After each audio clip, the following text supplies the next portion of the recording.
আসসালামু আলাইকুম গাইস। এই তো আমি চলে আসছি গ্রামে, আমার শ্বশুর বাড়িতে। দেখেন গ্রামের পরিবেশ কত সুন্দর। এই যে আমার শালা অর্থাৎ ছোট ভাই, আমার যখন বিয়ে হয় তখন সে অনেক ছোট ছিল, কিন্তু 5 বছরের ব্যবধানে সে অনেক বড় হয়ে গেছে। এই যে এগুলো আমার দাদিরা। এই যে এইটা হচ্ছে আমার শ্বশুর বাড়ি, একদম নিরিবিলি জায়গায়। এই তো গ্রামের মাঠঘাট সোনালি ধানে ভরে গেছিল, সবাই ধান কেটে নিয়েছে বন্ধুরা। এগুলোতে এখন গম গাড়বে, কেউ বা ভুট্টা গাড়বে।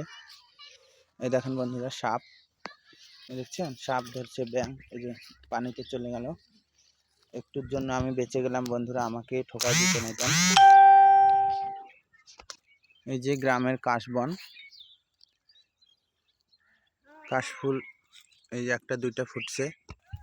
এই যে বন্ধুরা আমার দাদা শ্বশুর, এই যে গরু বানতে এসছে, গরুকে ঘাস খাওয়াচ্ছে দোলাবাড়িতে। দেখেন তিনি এখনো অনেক জোয়ান আছে, তার গার্লফ্রেন্ডের সংখ্যা অনেক, হিসেব করে শেষ করা যায় না। এই যে ধান কাটার পরে যা থেকে যায় নাড়া, সবাই কাটতেছে, এটা জ্বালানি হিসেবে ব্যবহৃত হবে।